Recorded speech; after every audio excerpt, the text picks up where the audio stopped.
I spent my spring break down in the Dominican Republic.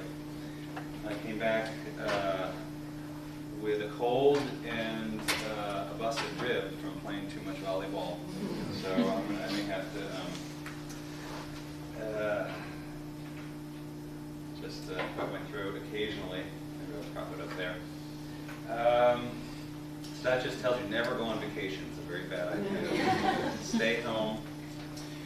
Okay, so I want to begin, first of all, by thanking Nico for extending this wonderful invitation to me, and also to the Center for the Humanities, and also the Center for Latin American Caribbean Studies here. And I'm curious how the tone of my talk is going to fit in with the two previous talks. I'm not going to be discussing the nitty-gritty of the coup itself or some of the, I guess, the heavier side of this event, which is, of course, very important that we're discussing now, very timely.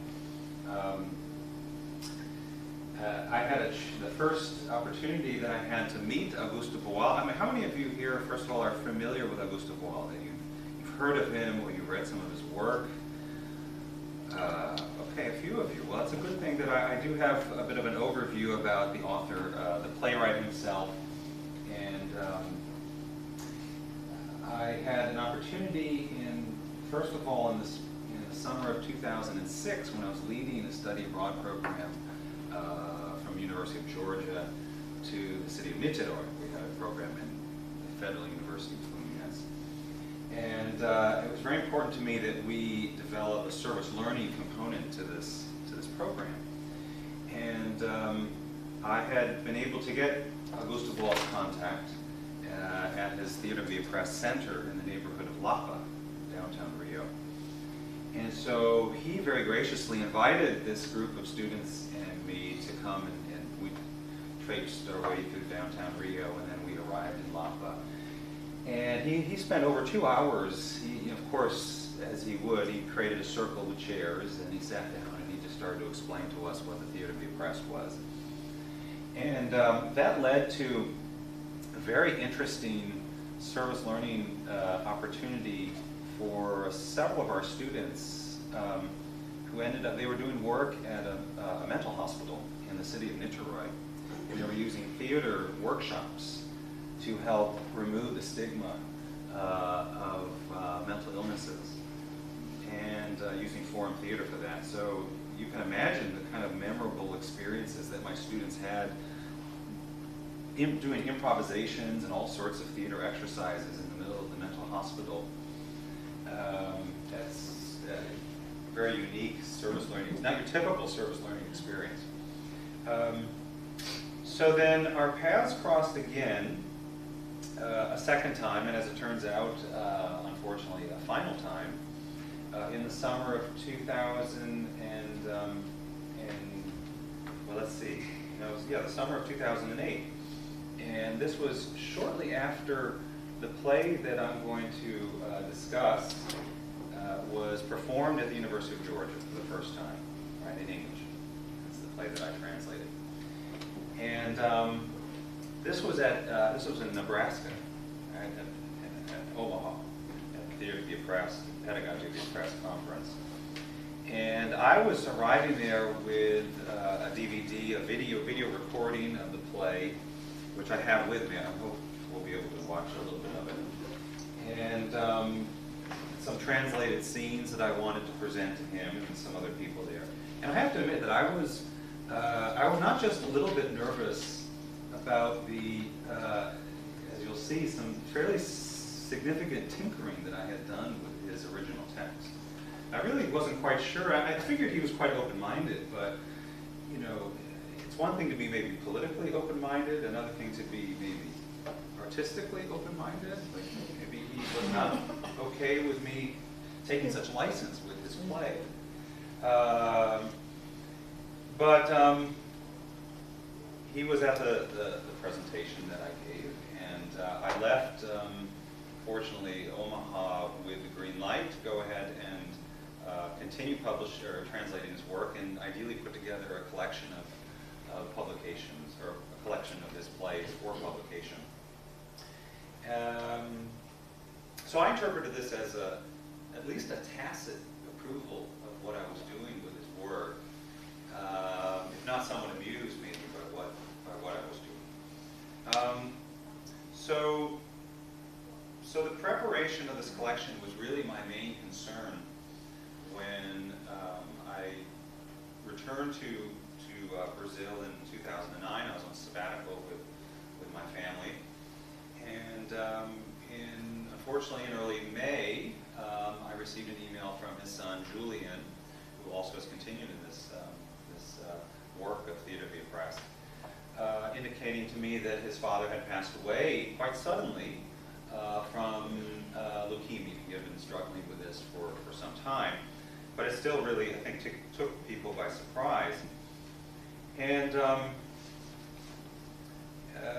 was literally planning to meet with him that week in Rio to go over some recent scenes that I translated and see if I was on the right track. And it left me with really the overwhelming feeling that my work to bring his corpus of plays to light to an audience outside of Brazil was not only absolutely necessary and incomplete, but something that was really imperative at that point. So let's talk a little bit about Gustavo Boal. He was born and raised in Rio de Janeiro. His academic training was actually in chemical engineering, but he attended Columbia University in the late 40s and early 50s, and it was at that point that he started to study drama. His formal involvement in theater in Brazil began in the mid-1950s when he joined the Teatro de Arena. Right? This is a theater group in Sao Paulo. And what really, for the first time in the history of Brazilian theater, a theater company was taking its theater to the streets, into the prisons, into churches, into factories, as a means of encouraging dialogue about different forms of oppression. And they were influenced by Bertolt Brecht, right? Boal helped implement what is now known as the Coringa system, right, or the Joker in Portuguese, the Joker system, in which, in contrast to a star system, which you had these sort of big personalities, the actors would, it's kind of commonplace now in contemporary theater, but it was really quite unique at the time, where the actors would switch roles, and the Joker would act as a kind of commentator, encouraging the audience to view the play critically.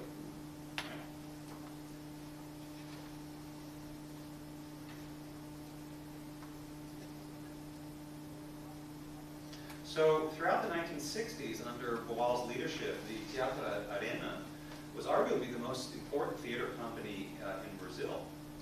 And so his plays, for example, Revolution in South America from 1960, The Adventures of Uncle Scrooge McDuck from 1968, his historical satires, Arena tells the story of Zumbi, which I'm also going to talk about, from 1965, and of course here we're getting closer to the military dictatorship period. And then Arena tells the story of Tiradentes from 1967, reflect the socio-political and economic unrest in Brazil during the Cold War, with student protests, socialist movements, spiraling inflation, military dictatorship, and the ever-present threat of neo-imperialism by the U.S. So in 1971, Boal becomes a casualty of this period. He's imprisoned for 4 months, he's tortured, and then eventually exiled in Argentina and Peru, Portugal. He begins this sort of somewhat epic journey through Latin America and then to Europe. He eventually ends up in France, where he really begins to formalize his Theater of the Oppressed, he develops the first center Theater of the Oppressed there, where he makes use of and divulges his methods. He wouldn't return to Rio until 1986. So Boal elaborated the theoretical basis for his methods in his 1974 publication, The Theater of the Oppressed, which you see here, Teatro do Oprimido, where he challenges the Western theatrical tradition, starting with Aristotle and including bourgeois drama, for shunning political commitment. Instead, Boal argues Aristotle's notion of tragedy's inherent cathartic function and the empathy established between the actor and the spectator resulted in a model that served to purge any impulses, including revolutionary, that threaten the social order.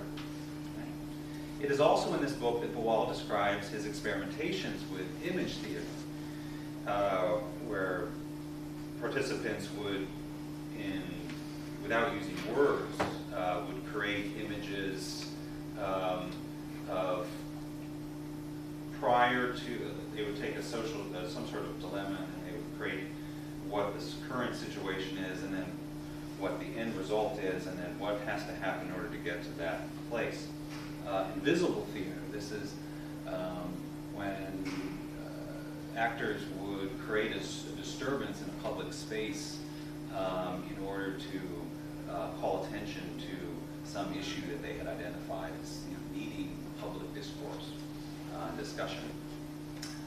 Forum theater, which is probably his best known method, all intended to transform the passive and politically disempowered spectator into the active, politically empowered, and he uses the term spect-actor, right? Giving agency to the spectator.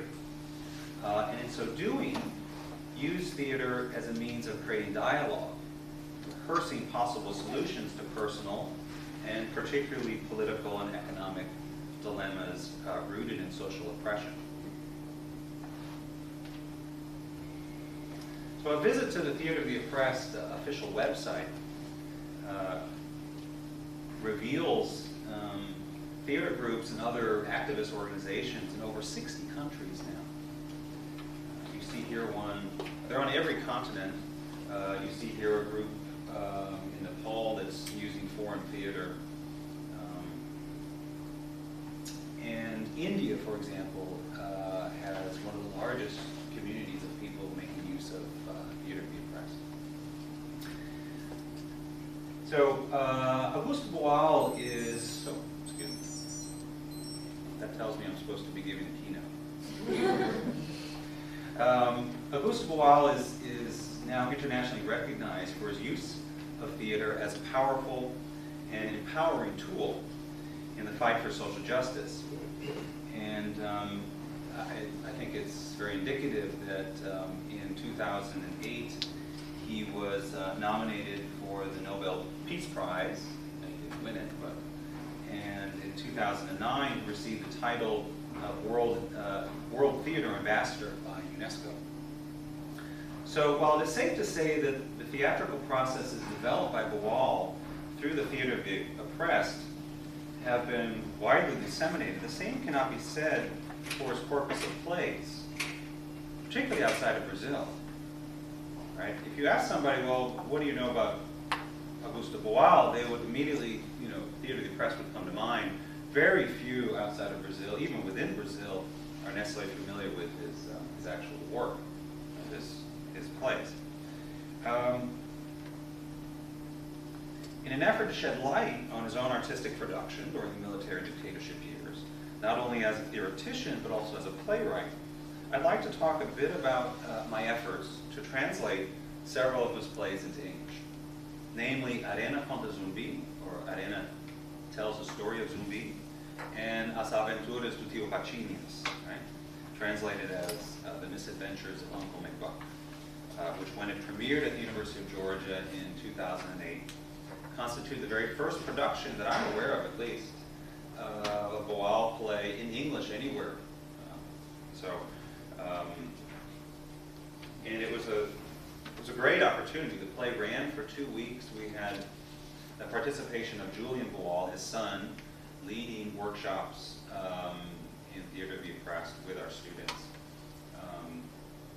Doug Patterson, a theater professor from the University of Nebraska, was also there leading some of these workshops. So,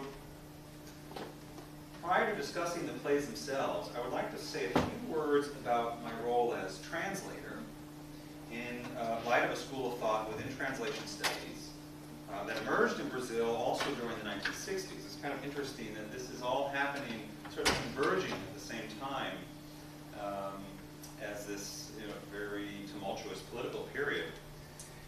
And this school of thought that has also gained significant international attention within the field. Of course, a perennial debate in translation studies has pivoted around the degree of fidelity to which the translator must bring to their task in relation to the source text. According to a long-standing conservative approach, the authority of the original text remains unquestioned, and the translator's role is that of a faithful transmitter, from a de facto superior source to an inevitably diminished inferior copy. But as early as the 1960s and with vigor during the 1980s, this notion of translation as a mimetic representation of the original was notably subverted by, among others, the concrete poets, theorists, translators, and brothers Augusto de Campos and Araldo de Campos. These are Brazilian figures. In his introduction to Verso, Reverso, Controverso from 1978, Augusto de Campos writes, with respect to the text he intends to translate, quote, a minha maneira de amá-los é traduzi-los ou degluti-los, segundo a lei antropofágica de Oswald de Andrade, or translated as my way of loving them, or these texts that he is involved in translating, is to translate them, or rather to digest them, following Oswald de Andrade's anthropophagic spirit, right? And of course, he's referring to the Brazilian modernist Oswald de Andrade's Cannibalist Manifesto. So translating as an act of creative absorption and transformation can also be seen in Araldo de Campos' translation of Goethe's Faust and his self-consciously cannibalistic choice for the title. This is kind of echoing Nico's talk. So his translation of Faust was Deus e Diabo no Fausto de Goethe. And of course here he's making a transparent reference to the Brazilian filmmaker Glauber Rocha's iconoclastic film Deus e Diabo na Terra do Sol. Right? As critic Elsie Ribeiro Pires Vieira has pointed out, quote, the intertext in the very title, right, suggests that the receiving culture will interpenetrate and transform the original one. Translation is no longer a one-way flow from the source to the target culture, but a two-way transcultural enterprise. Right? End of quote. Similarly, Campos replaces Goethe's Shakespearean intertextuality in the Song of the Gravediggers, originally with Shakespeare, with Brazilian poems from João Cabral de Melo Neto's Morte e Vida Severina. For Araldo de Campos, translation is, and here he's parodying Walter Benjamin's notion of the angelical in translation, a quote, satanic enterprise. By here, I don't think he means evil. I think he means rebellious. It's a vampire-like transfusion of blood, right, from one culture, one artistic tradition to another.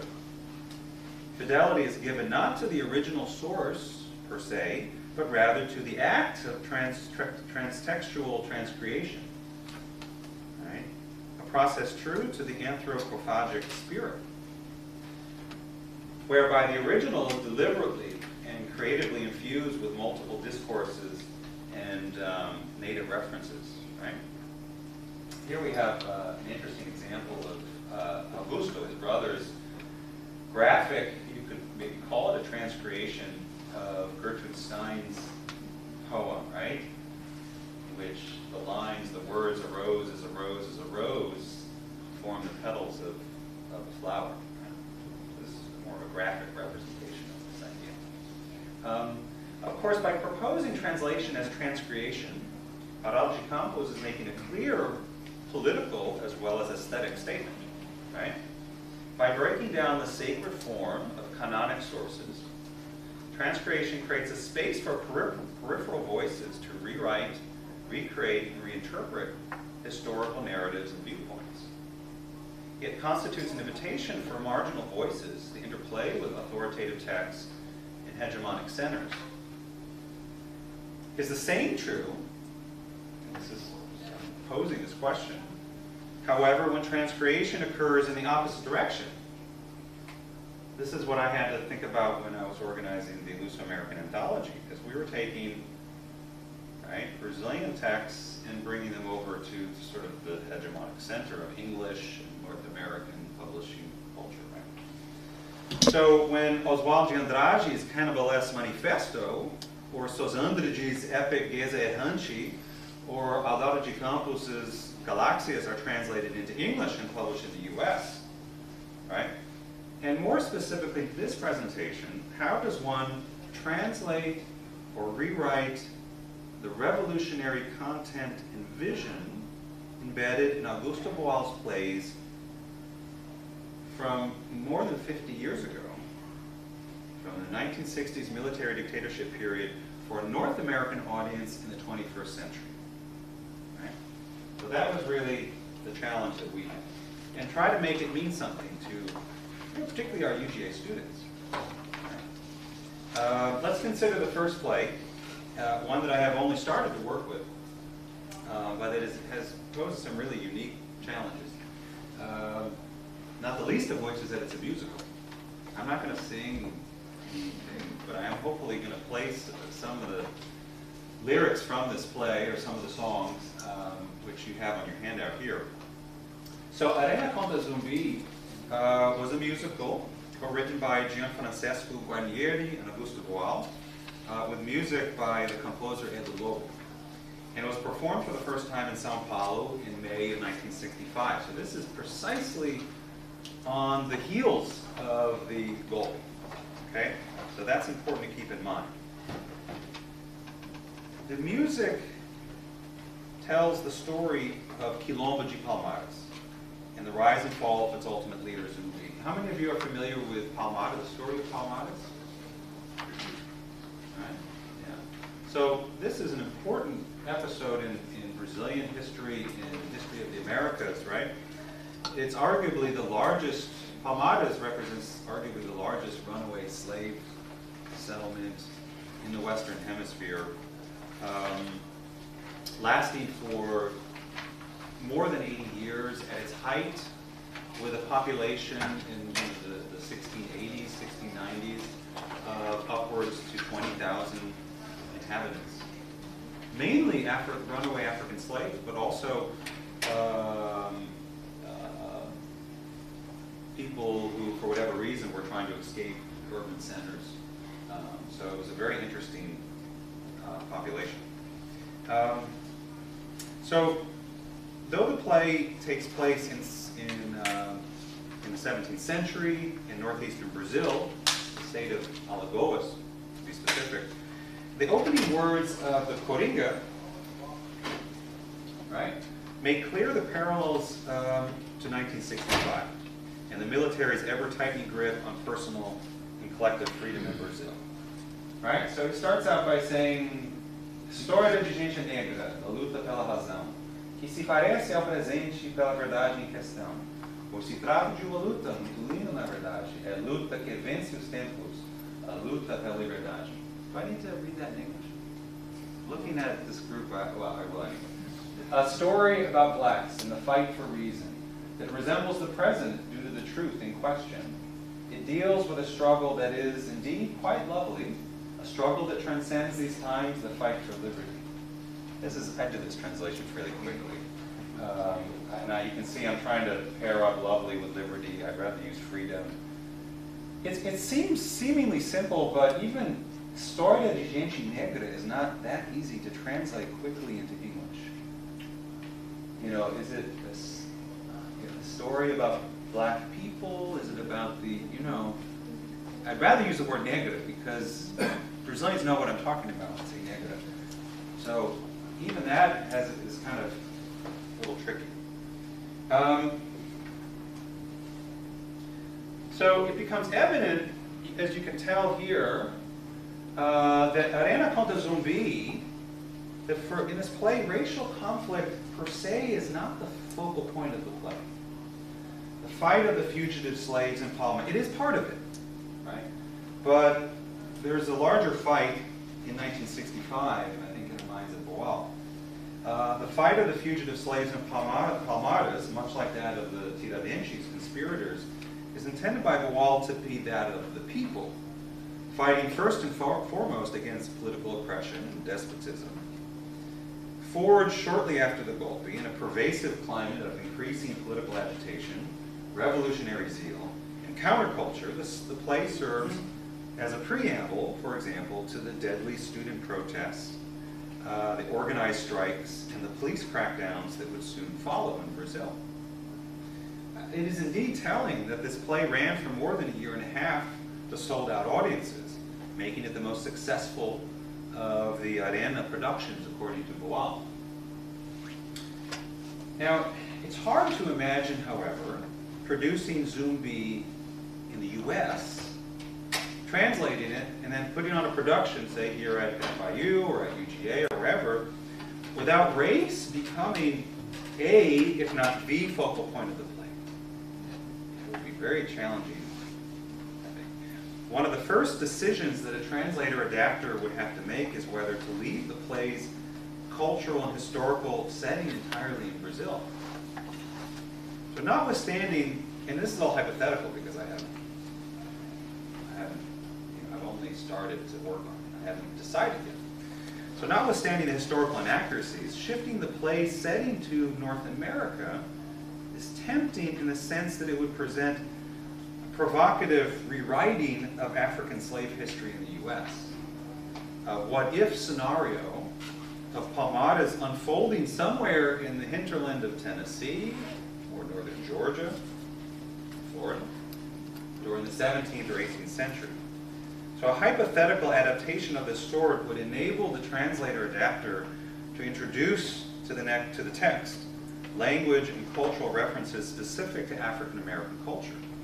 So, for example, could work songs or field hollers or the blues replace Edu Lobo's samba melodies? That would be a shame. The music is so beautiful that you'd have to really decide if, or a strategic insertion of modern-day hip-hop. Or is it preferable to leave the text in its original Brazilian setting, allow the audience to establish their own analogous connections? And there's a lot of merit to that as well. So without providing a definitive answer to these questions, I'd like to explore a few possibilities, particularly in light of my earlier discussion of translation as transcreation. Right? So take a look on your handout. The first song that I've included there, it's a song sung at the beginning of the play, and it's entitled Eu Banzo. It's sung by a chorus of slaves during the Middle Passage. Right, as Zumbi, a king in Africa and the great-grandfather of Zumbi, urges them to resist, right, the other slaves. He says, as I have here, "Que faz estes negros parados? Que faz que não quebra este bojo e tira tudo no mar?" Right? Why is it that these blacks do nothing? Why don't they crack open the belly of this ship and toss everything into the sea? So the song is their response.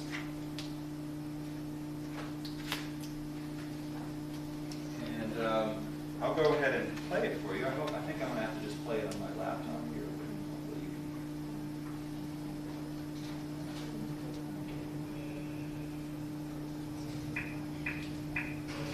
It's as high as I can.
So the word banzu, most likely of Kimbundu origin, mibonzu, which means saudade, paixão, right? Saudade, longing, passion, is defined, at least in the Brazilian Weiss dictionary, as, quote, a psychological process caused by deculturalization that would provoke in African slaves being transported to distant lands an initial state of strong agitation, followed by a destructive impulse and then a profound longing, which in turn would induce apathy, inanition, and at times insanity or death.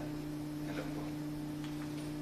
So whatever we make of that definition, it's interesting that the music, how the score kind of recreates the stages, at least of that definition of it, right? From very melancholy in the beginning to this sort of agitated, much quicker pacing, and then a kind of return to that slower pace. Now, while this is a word that at least some Brazilians are familiar with, I'm not sure how many, but some I think, particularly those with a special interest in Afro-Brazilian culture, it's safe to say that very few Anglophones know what it means. Some might, but not a mainstream audience. So during the 19th century, the English term for this particular psychological state was fixed melancholy, or a loss of the desire to live. This was not, however, an uncommon diagnosis during the 19th century. Apparently even Emily Dickinson self-diagnosed herself as suffering from it. So how best to translate the song then? Right? So despite its accuracy, the awkward diagnostic fixed melancholy is inconceivable as a replacement for banzu. I mean, you can imagine, is your fixed melancholy? I don't even know how you do that, right?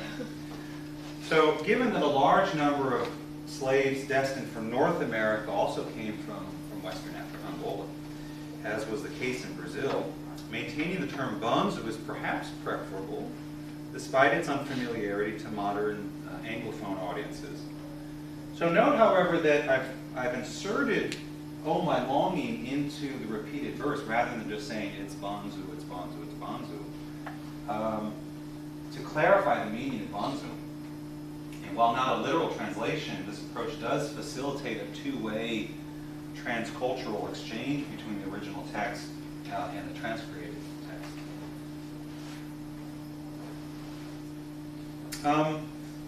So the song that soon follows El Banzu is entitled A Canção das Dádivas da Natureza, or Song of Nature's Offerings. And this presents a significantly more challenging dilemma for the translator-adapter, as I think will become evident when I play the song for you. Just so you understand the context of it, at this moment in the play, a chorus of fugitive slaves are trying to convince another slave, his name is Nico, no relation, to abandon his familiar life in bondage for the unfamiliar, potentially threatening life of freedom at Palmadas in the wilds of the Brazilian interior. So in response to his question of, well, wait a second, what's out there? The chorus sings this. I don't have the English translation, but you'll get the idea, I think.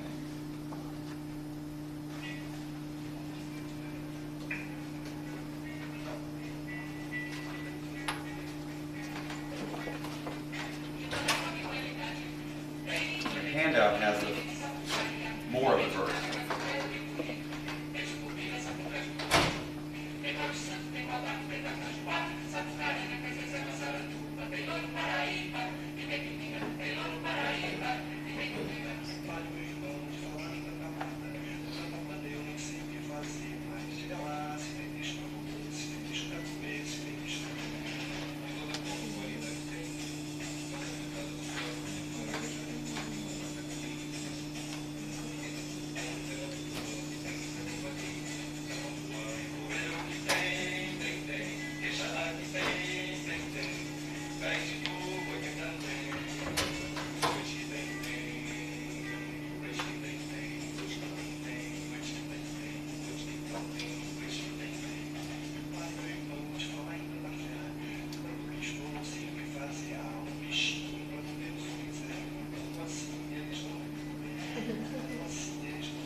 So he's looking for he'd rather find like a tame rabbit, you know.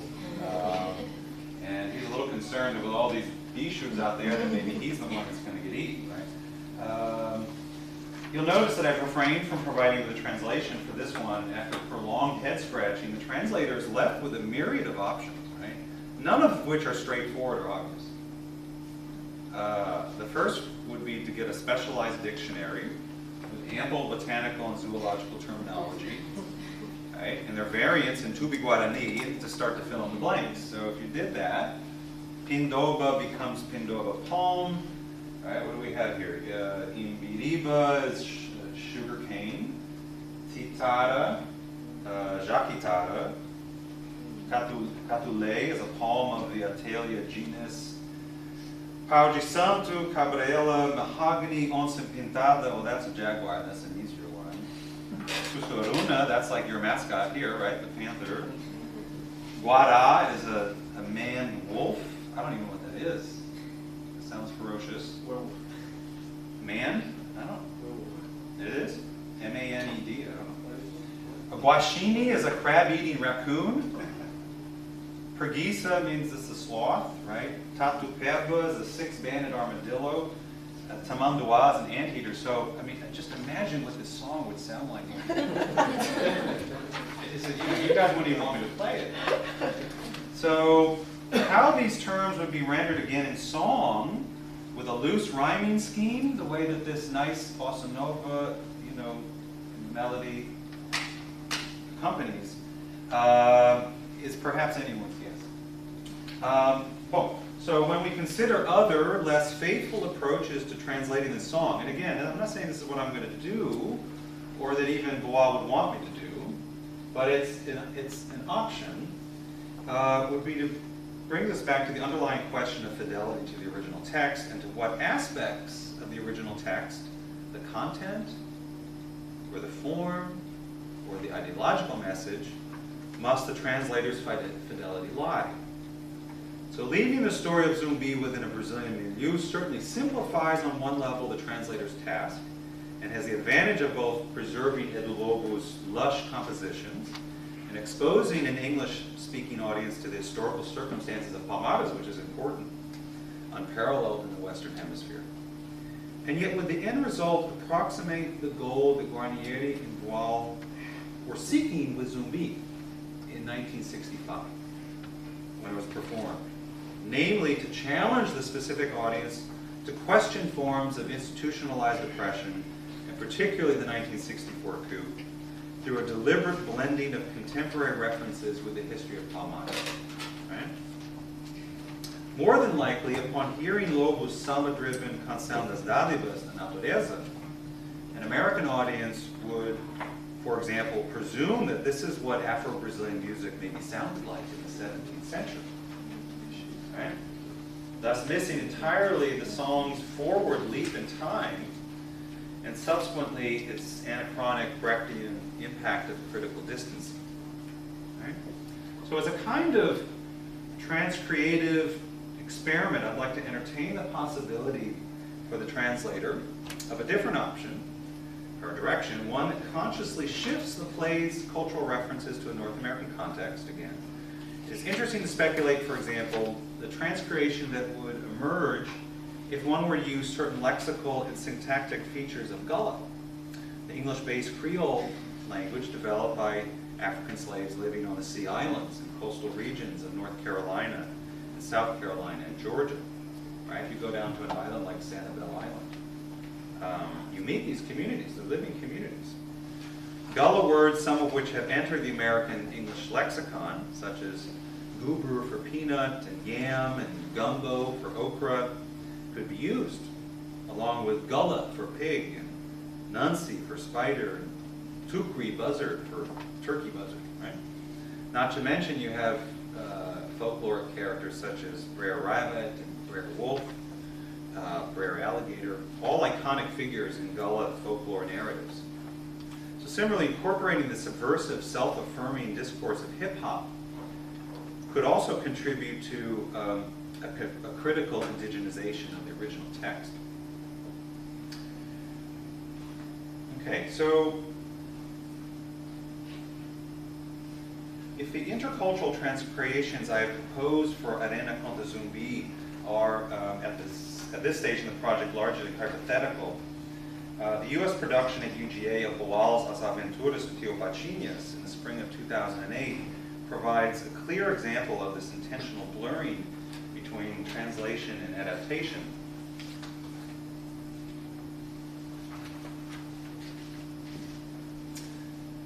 So we translated the title into The Misadventures of Uncle McBuck. Tio Patinhas, the Disney character, if you're familiar, right? He was Scrooge McDuck, right? The trick is that we were literally afraid of what Disney might do if we were to put on a play at UGA for 2 hours. Our legal office at UGA probably would have called us up and said, you know, what are you doing? So again, we had to, often your translating decisions are, they're more practical and pragmatic than they are artistic. So written in 1968, Boal's biting and highly caricatured satire takes place during the politically charged late 1960s, presumably in Brazil, although it could be any Latin American country. Following a brief introduction in which, and I have some images here, in which the joker or commentator announces the sudden infiltration of space creatures, you can read communism, in an otherwise utopian society, free of all class struggles. The play opens with Scrooge McDuck, Donald Duck's miserly uncle, paying homage to his god, right, the #1 dime. You can see an image of his dime back there. The dime had a mouth and could talk, which encourages the distraught McDuck to expand his financial empire abroad. The scene swiftly shifts to a kind of amalgamation of Brazil, Mexico, and other third world references. A general climate of political conflict and social unrest unfolds through the rest of the play as an inept and generally infantile president attempts to control the increasingly forceful student and popular protests taking place in the country. So you can see it's dialoguing very clearly with what's happening in Brazil in the second half of the 60s. As events spiral out of control and the threat of alien influences rises, this turns into Michael Jackson's Thriller. The president calls upon the first world's most omnipotent crime fighters and upstanding citizens, the superheroes, Batman and Robin, Superman, Mandrake the Magician. This is out of the collection of them here. Again, we had to be creative in the labels that we gave to these superheroes. So, what's her name? Narda became Shiraliza, and Mandrake the Magician became W the Decider. Remember, this is 2008. By the end of the play, the government has cracked down brutally with the help of the superheroes on the young, idealistic protesters. The last scene ends with a sound of machine guns and bodies hanging from the ceiling, a foreshadowing of the Brazilian military government's hardening stance, soon late, in 1968. Throughout, Boal blends cartoonish fantasy and violent reality, slapstick humor, and biting satire to comment upon the absurdity of a world unraveling due to the Cold War pressures of ideological conflicts, military interventions, and cultural and economic imperialism. As is the case with Arena Contra Zumbi, we can talk about the play's translation on multiple levels that are linguistic, cultural, and socio-historical in nature. So the different options that we had, and I was working with the professor of theater and director of this play, George Contini, we could translate and produce it as a period piece, leaving it in the Cold War era with a Latin American setting, with the 1960s student protests, etc., and let the audience make the connections. Or we could transport the cultural references to a post-9/11 world, in which the war on terror, rather than communism, overshadows local, national, and international politics. George Contini and I chose the second option. And why did we do that? We felt, first of all, that the ambiguity of the play's setting lent itself to this kind of adaptation. More importantly, perhaps, we felt that this approach would resonate more with our younger student audience. And lastly, we had Wall's permission. We knew what we were doing. I was sending him drafts of the translation. Now remember, this is it's amazing. It's just been 6 years now, but it's amazing how what at the time seemed so urgent and relevant today, the climate has changed. Because, for example, who were the strange creatures invading us then? In 2008, terrorism represented the greatest threat. And the idea of Al-Qaeda insurgents planting bombs in our backyards, and you remember the anthrax that was being sent in the mail, had dramatically shaped the rhetorical and political landscape since 9/11. You could argue that there was a culture of fear that was driving a lot of political decisions, a lot of personal decisions people were making. As a result, references to Abu Ghraib, Guantanamo, Blackwater, waterboarding, insurgents, etc., appear throughout this translation of Uncle McBuck, as well as obvious Bushisms. Right? Throughout the 1960s in Brazil, there was the feeling that the country was on the cusp of a revolution, and the student protests were a manifestation of that. So this sense of impending revolution was perhaps the hardest thing to translate to a relatively privileged American audience in Georgia in 2008. At several moments during McBuck, the actors breaking the third wall essentially directed this question to the audience. What do you want to see change? And is it my job to try to solve the world's problems? Right? They were directing these questions to the audience. I'd like to end my talk by playing, well, I don't know that I'm going to be able to, and we've kind of run out of time, I think, but I'm not confident that the video is going to play on this. I had some trouble with it this morning. But what you have on your handout there is a song sung by the superheroes as they're being introduced by the president.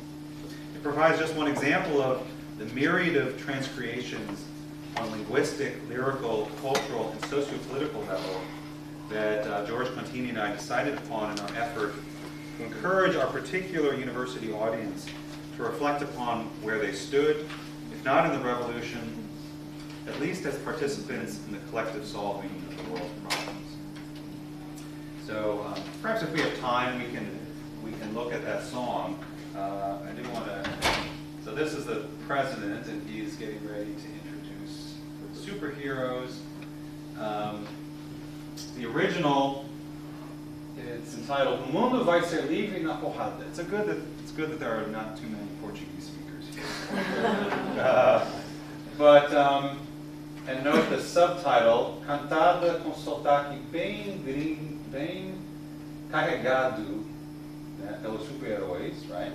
So then I translated this, well, the world will be free even if we have to bash your head in, sung by the superheroes with a strong gringo accent. So you notice in the Portuguese version, the R